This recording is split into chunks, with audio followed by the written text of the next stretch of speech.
Bonjour, donc je vais faire une petite vidéo pour indiquer comment est-ce qu'un astrologue trouve dans un thème astral l'image de l'homme pour une femme et l'image de la femme pour un homme, c'est-à-dire son partenaire.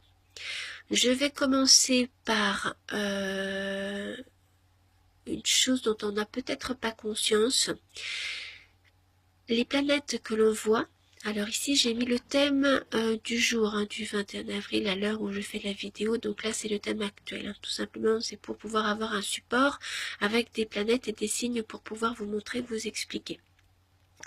Donc la première chose que je voulais dire, c'est que lorsque l'on regarde le ciel au moment de la naissance et que l'on pose un thème de naissance à l'heure, à l'endroit et à la date de votre naissance, ce thème, c'est comme une photo prise du ciel.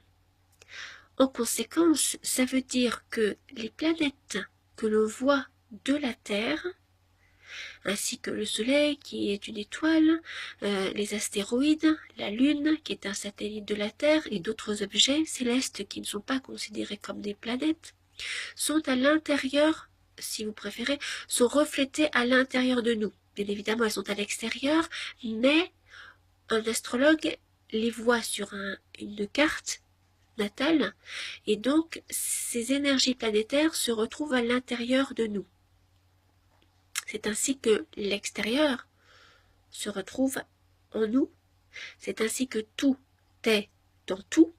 C'est aussi comme ça que ce qui se passe à l'intérieur de nous se reflète à l'extérieur. Ce qui est en haut est comme ce qui est en bas, ce qui est en bas est comme ce qui est en haut. Cela veut dire quoi? Que pour trouver un partenaire, il faut déjà se connaître soi et savoir comment est notre partie masculine et comment est notre partie féminine. Voilà. C'était juste pour l'instant pour vous faire comprendre que ce qui est à l'extérieur se trouve toujours à l'intérieur de soi. Alors comment détermine-t-on pour une femme l'image du partenaire affectif au sens de mari ou de conjoint ou de partenaire de vie, de compagnon qui ne vivra pas forcément sous le même toit, mais en tout cas qui va échanger avec l'autre à la manière d'un couple quel qu'il soit, que ce soit de façon conventionnelle, non conventionnelle, originale, peu importe. Pour une femme, on va regarder le soleil. Donc ici, encore une fois, c'est le thème du jour où je fais la vidéo. C'est juste pour avoir un support.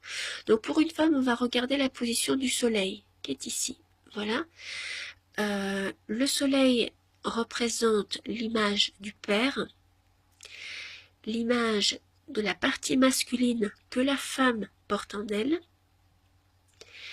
et par conséquent, l'image de l'homme, qui est l'homme de sa vie. Dans certains cas, ça représente aussi la hiérarchie, mais là, on est sur la partie partenaire affectif, donc je vais juste m'en tenir à cela. On va également regarder la position de Mars qui est ici. Alors, dans le thème, bon, là c'est le thème du jour, mais pour vous montrer, voilà, Mars qui représente la virilité, qui est aussi maître du bélier, maître du scorpion, qui va représenter entre autres la sexualité, mais en tout cas c'est une planète très virile, très masculine, voilà, et que l'on va également regarder pour connaître les caractéristiques de la partie masculine de la femme et donc la caractéristique de l'homme qui lui convient en tant qu'homme dans sa vie. On va également regarder la maison 7. Alors, qu'est-ce que c'est que la maison 7? C'est un langage technique. Quand on dit que vous êtes, par exemple, du signe du taureau, cela veut dire que le soleil, c'est ici, se trouve en taureau. Par exemple, là, c'est le cas, le taureau est ici. Voilà, le soleil est ici, et lorsque le soleil vu de la Terre est en taureau, c'est-à-dire que la constellation du taureau apparaît derrière. Donc là, je vais rentrer dans, je vais simplifier en disant la constellation du taureau se voit derrière le soleil. Bon, on sait qu'il y a d'autres explications par rapport au déplacement des constellations, mais en tout cas, en astrologie, on utilise des portions fixes à partir du premier signe qu'est le bélier, et on découpe 30 degrés, on découpe le zodiaque en 12 signes égaux de 30 degrés chacun. Et cela fonctionne un peu comme pour le calendrier que nous avons, qui est divisé en 12 mois. Chaque mois comporte environ le même nombre de jours, c'est-à-dire 30 jours. Comme un signe comporte 30 degrés, il y en a qui comportent effectivement 28 jours, d'autres qui comportent 31 jours ou 29 jours, mais c'est effectivement similaire au calendrier.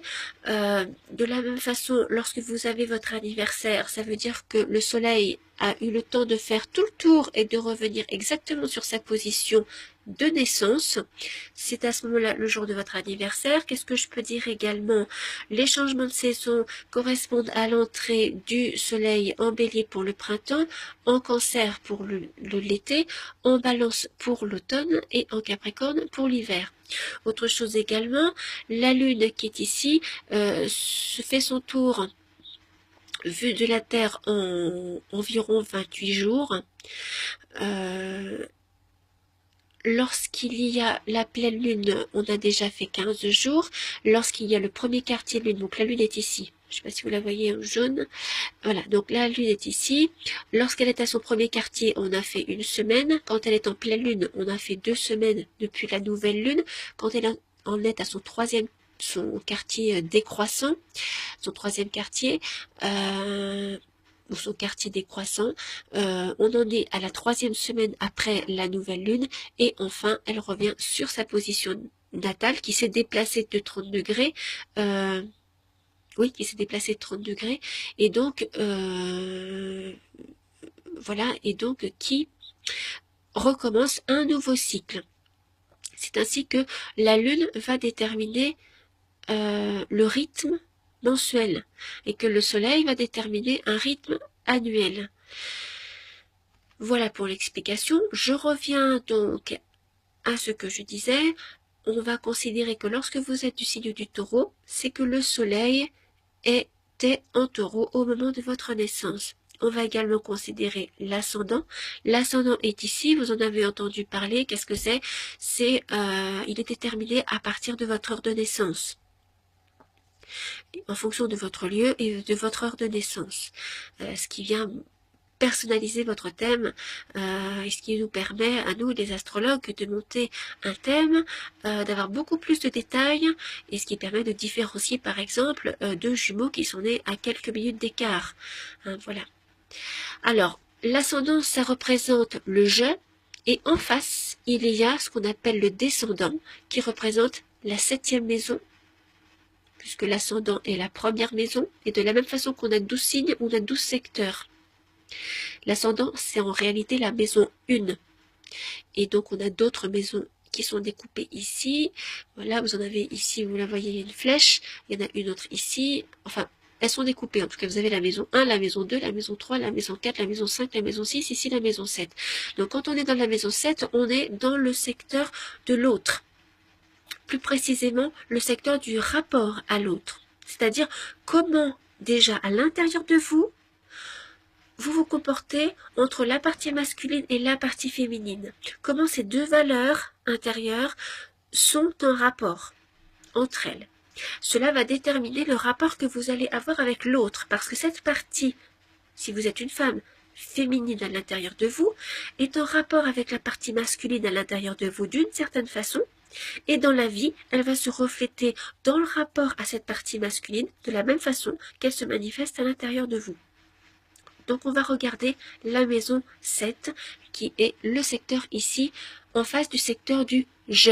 Le secteur 7 est le secteur du rapport à l'autre. C'est le je qui vient travailler l'expérience en rapport avec l'autre. L'autre au sens de mari, au sens de conjoint, qu'il s'agisse de vivre sous le même toit ou pas sous le même toit.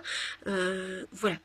Là, je m'en tiens simplement au sujet affectif. Bien évidemment, la maison 7 représente également d'autres choses, mais je m'en tiens simplement pour le moment à ce sujet-là.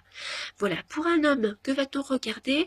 Eh bien, nous allons regarder la position de la Lune, donc voilà son cycle, son signe, pardon. La Lune représente la maman.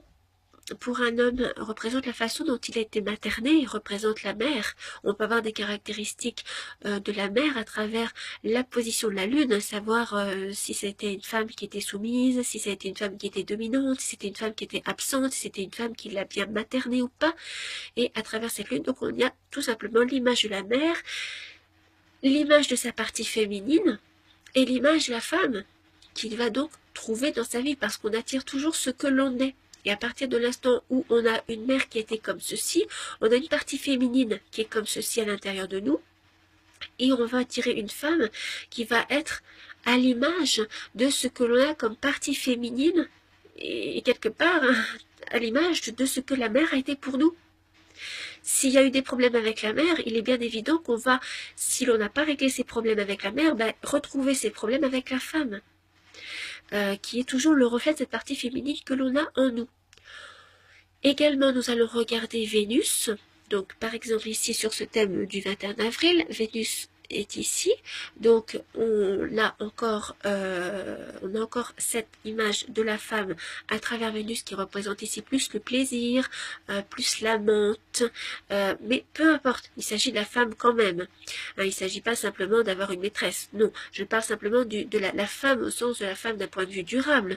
Mais la lune va plutôt représenter le côté maternel, j'ai envie de dire. Cela ne veut pas forcément dire qu'il s'agira forcément d'une femme qui procréera des enfants, pas forcément, hein, mais simplement c'est l'image de la femme, mais plus au sens maternel du terme, alors que Vénus c'est plus la femme au sens du plaisir. Voilà, de la beauté, du plaisir, voilà. Mais peu importe, il s'agit de toute façon de la valeur féminine de l'homme. La partie féminine dans l'homme, hein, j'entends. Voilà. On va donc regarder la Lune et Vénus pour voir quelles sont les configurations, les caractéristiques de la femme qu'il y a à l'intérieur de lui, donc de sa partie féminine, et donc ce qu'il va attirer comme femme, puisqu'il est comme ceci à l'intérieur de lui, et que l'on attire toujours ce que l'on est. Alors le terme attirer, je le mets entre guillemets, c'est juste pour vous montrer une image, hein, en fait. Parce que c'est un terme qui est parlant.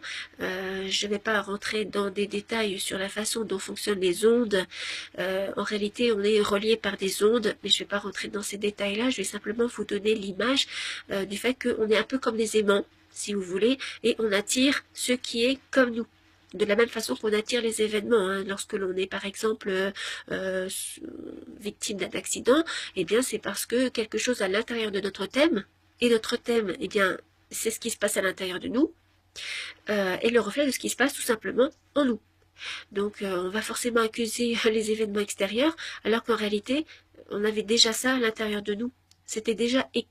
On l'avait déjà à l'intérieur de nous, et on peut le ressentir parfois, hein. Alors pas toujours, des fois on va ressentir quelque chose, on peut ressentir des tensions, on peut ressentir quelque chose qui bout à l'intérieur de nous, et paf, il va nous arriver quelque chose du type un accident par exemple. Bon, mais bon, faut être assez subtil, assez intuitif pour arriver, hop, faut pas qu'il s'éteigne, pour arriver à ressentir que les choses puissent nous arriver de telle ou telle façon en fonction de ce que l'on ressent à l'intérieur. Et bien évidemment, on peut changer les choses à l'intérieur de nous, puisque si on change la façon dont on est à l'intérieur de nous, si mettons par exemple nous sommes tendus, stressés, en colère, et bien effectivement c'est dans ces moments-là qu'il risque de nous arriver des événements qui vont nous rendre encore plus tendus, encore plus stressés et encore plus en colère. Donc on peut modifier ça à l'intérieur de nous en contrôlant nos émotions, nos sensations, nos perceptions, pour que les événements à l'extérieur se modifient, pardon, voilà. Pour l'homme, je continue de la même façon que l'on a regardé le descendant, donc ici le rapport à l'autre pour la femme, et bien de la même façon pour l'homme, on va également regarder comment est-ce qu'il se comporte dans le rapport à l'autre. C'est-à-dire comment est-ce qu'il se comporte dans le rapport à l'autre, déjà à l'intérieur de lui, entre sa partie féminine et sa partie masculine. Et cette façon qu'il a de régler ce rapport à l'intérieur de lui va se manifester à l'extérieur, avec la femme ou avec son partenaire, de la même façon qu'il gère la façon de gérer son rapport entre la partie féminine et la partie masculine. Donc, si deux personnes se rencontrent avec la même façon de gérer le rapport à l'autre, eh bien, ça veut dire que, par exemple, je vais prendre un exemple tout simple, vous êtes en concubinage avec quelqu'un, vous vivez sous le même toit que cette personne, eh bien, vous allez voir la vie commune de la même façon. Voilà, c'est un exemple tout simple. À prendre, c'est beaucoup plus simple de gérer, de soit s'entendre, parce que ça ne tombe pas forcément dans les mêmes signes et la façon de gérer le rapport à l'autre n'a pas forcément les mêmes configurations dans deux signes. On n'est pas des clones, bien évidemment. Le tout, c'est que les deux façons de concevoir la vie à deux, eh bien, soient dans une entente et dans une harmonie. Que va-t-on regarder également? Alors, on va regarder ce qui se passe dans la maison 5. Comme je vous expliquais, nous avons 12 secteurs qui sont découpés. Alors, les secteurs sont découpés de façon inégale, contrairement aux signes. Le secteur 5 est ici dans cet exemple-là. Voilà, on le retrouve là. Et il représente les sentiments. Alors, la façon dont... Alors, je vais employer le je pour éviter de parler de l'homme ou de la femme. Si je m'aime d'une façon, exemple, je vais m'aimer d'une façon bélier. Par exemple, la maison 5 ici est en bélier. Je vais prendre cet exemple. Je m'aime d'une façon bélier. Je vais aimer d'une façon bélier. Je vais aimer l'autre d'une façon bélier. Et je vais être aimé de l'autre d'une façon bélier. Bien évidemment, je ne vais pas rentrer dans les détails de savoir où se trouve Mars qui se trouve en Sagittaire, où se trouve Jupiter qui se trouve en Vierge, où se trouve Mercure, maître de la Vierge, qui se trouve en Taureau, quelles sont les configurations de Mars, de Jupiter et de Mercure, etc. Sinon, effectivement, ça c'est le travail de l'astrologue qui va aller dans tous ces détails-là. Mais je vais juste simplifier en disant, si je m'aime de façon... Si la maison 5 est en bélier, cela veut dire que je m'aime de façon bélier, que je vais aimer de façon bélier et que je vais être aimé de façon bélier. Donc, quand on veut regarder si un partenaire convient, on va également regarder comment le partenaire s'aime lui-même. Supposez par exemple qu'une personne s'aime de façon, je vais dire par exemple de façon poisson. Allez, par exemple, c'est un exemple. Elle va s'aimer d'une façon poisson, c'est-à-dire qu'elle va s'aimer avec elle va s'aimer elle-même avec beaucoup s'aimer elle-même et aimer avec beaucoup de générosité, beaucoup de dons d'elle-même, de façon moins passionnelle, mais de façon très fusionnelle. Elle aura beaucoup de compassion, beaucoup de compréhension par rapport à l'autre. Elle n'aura pas la rapidité du bélier, mais elle va s'aimer de cette façon, elle va aimer de cette façon, et elle va être aimée de l'autre de cette façon, parce qu'on attire ce que l'on est. Si l'autre aime de façon bélier et qu'il attend d'être, c'est pas qu'il attend, c'est que, étant donné qu'il s'aime de façon bélier, il va être aimé de façon bélier, parce qu'on attire ce que l'on est, comme je l'ai expliqué. Eh bien, si il va pas attirer une personne qui va s'aimer d'une façon, entre guillemets, poisson, hein, je simplifie en donnant des mots comme ça, mais ce que je veux dire, c'est qu'il va attirer une personne qui va l'aimer de la même façon dont il s'aime. C'est-à-dire qu'une personne qui est bélier, qui est passionnée, qui est voilà, qui est impulsive, passionnelle, qui est tout ou rien en fait en amour, eh bien va attirer, parce qu'il est comme ça, une personne qui va l'aimer de cette façon, parce qu'il s'aime de cette façon. Donc si une personne que vous ne connaissez pas vous vous posez la question sur cette personne en vous disant est-ce que cette personne peut être un bon partenaire pour moi?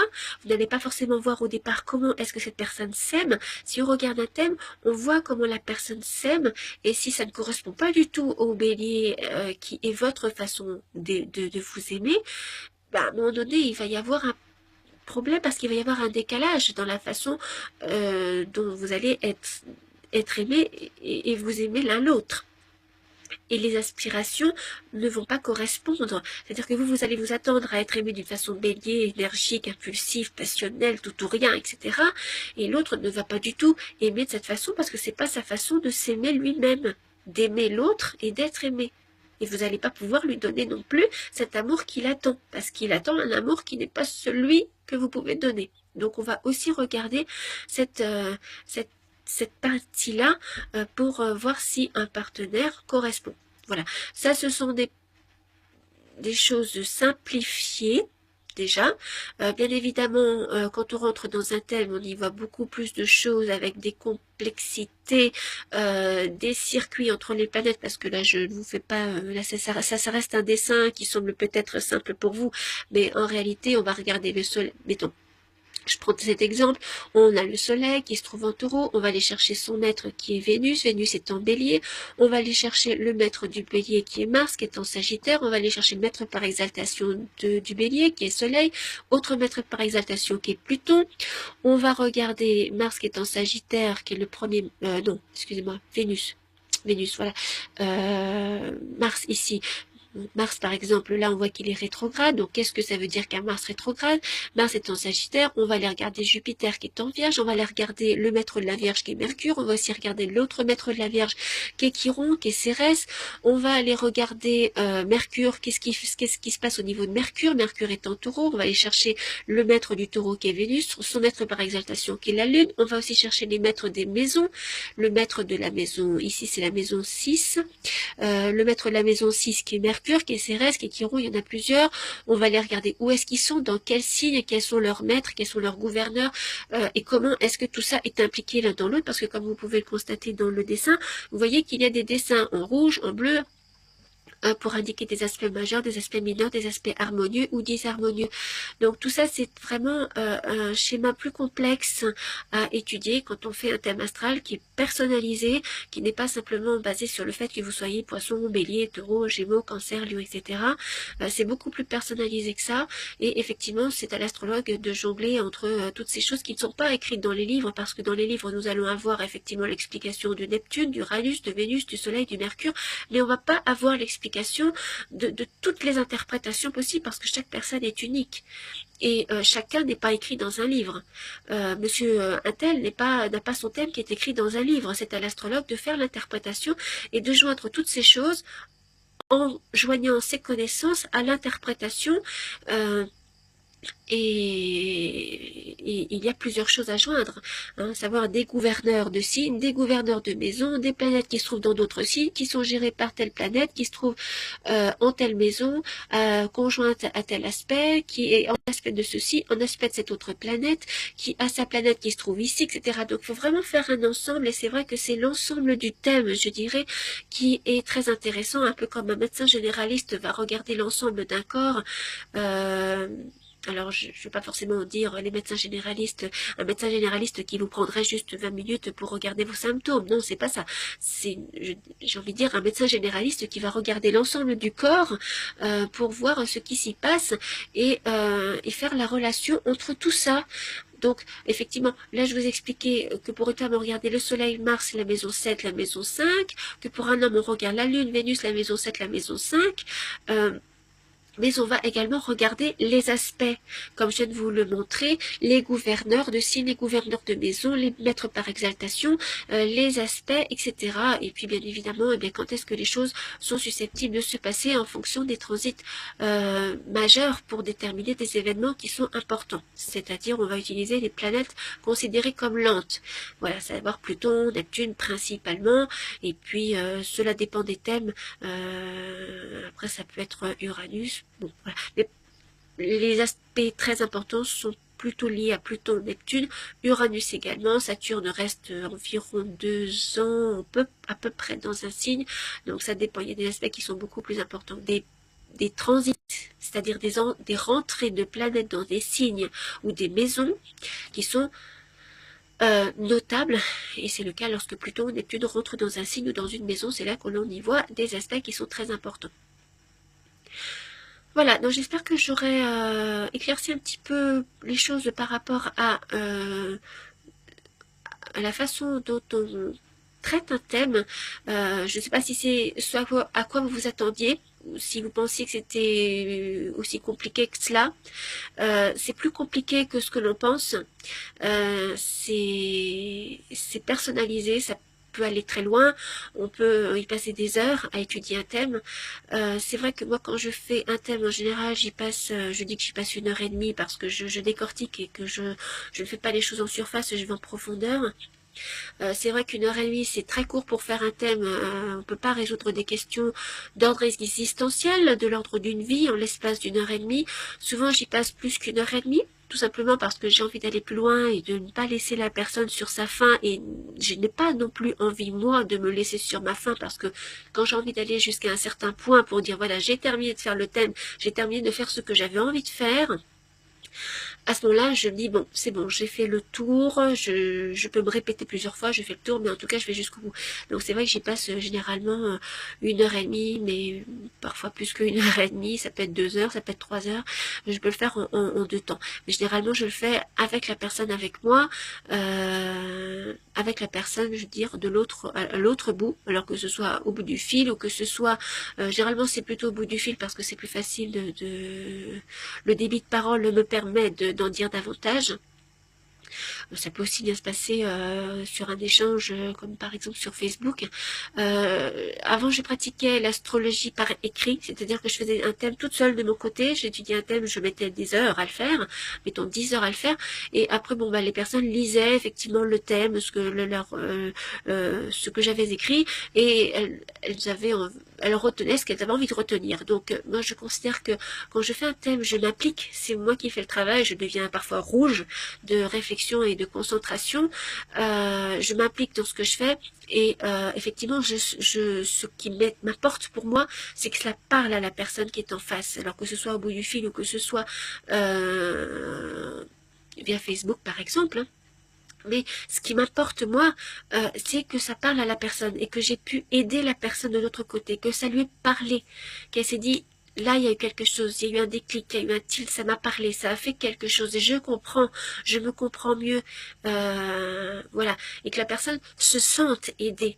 Voilà, c'est pas simplement de lire un thème comme on pourrait l'imaginer, ça va bien plus loin. En tout cas, moi je m'implique beaucoup plus quand je fais un thème. C'est pas les 10 minutes que l'on peut avoir. Voilà, c'est 1 heure et demie, parfois 2 heures, 3 heures, ça peut être 4 heures, ça peut se faire en plusieurs fois, mais la séance, en fait, comme je le marque dans les tarifs, c'est vrai que je le fais payer. Je dirais que cette séance qui a décortiqué le thème dans son ensemble, je la fais payer qu'une seule fois, même si je dois y passer 3 heures, je la fais payer qu'une seule fois. Donc c'est vrai que je prends 36 euros, mais je le fais voilà qu'une séance. Après, si au bout de 6 mois vous avez une autre question à poser, vous avez quelque chose à me poser comme question, bon là effectivement ça va durer un peu moins longtemps parce que j'aurai déjà décortiqué le thème, et puis bon bah là c'est une séance qui se fait je dirais ponctuellement, voilà. Mais je ne cherche pas à ce que les personnes soient dépendantes en leur disant voilà alors aujourd'hui va se passer tel transit et demain il se passera un autre transit, donc il faut que vous me recontactiez, hein. Non, en fait je ne cherche pas ça, je cherche à ce que les personnes soient responsables d'elles-mêmes et qu'elles comprennent qui elles sont et pourquoi est-ce qu'elles attirent tel ou tel événement dans leur vie. Voilà. Donc si vous voulez me contacter, eh bien n'hésitez pas. Je suis disponible sur Facebook. Voilà. Je n'ai jamais mangé personne. Donc n'ayez pas peur de l'astrologie, je ne dis jamais des choses, je ressens de toute façon ce que la personne est en face, et je ne dis pas des choses de toute façon, des choses horribles, je suis toujours dans le sens positif des choses, je ne cherche pas à avoir des morts, je ne cherche pas à avoir des accidents, je ne cherche pas à avoir toutes ces choses-là, je cherche simplement à aider, je dirais, aussi psychologiquement la personne à comprendre comment est-ce que son âme est, et dans quel sens est-ce que son âme la guide, si je peux me permettre de dire les choses comme ça, voilà. Donc voilà, n'hésitez pas à venir sur ma page ou à demander des consultations. Hein. Le mot consultation, c'est un grand mot, mais simplement c'est un partage d'informations. Et puis, voilà, c'est pour vous aider et c'est pas un prix très important pour tout ce que je peux avoir à dire et qui peut soulager parfois des problèmes qu'on a du mal à surmonter tout seul. Voilà. Alors je ne suis pas non plus là à décortiquer tous les problèmes, bien évidemment. il faut une vie pour décortiquer des problèmes, mais en tout cas ça permet de mettre des mots et d'aider d'une façon très intéressante. Moi ça m'a beaucoup aidé. L'astrologie, j'ai toujours dit que c'était mon meilleur ami. Voilà. Donc j'essaye d'aider les gens de la même façon que je m'aide moi-même. Et voilà. À bientôt. Et merci de m'avoir écouté jusque-là.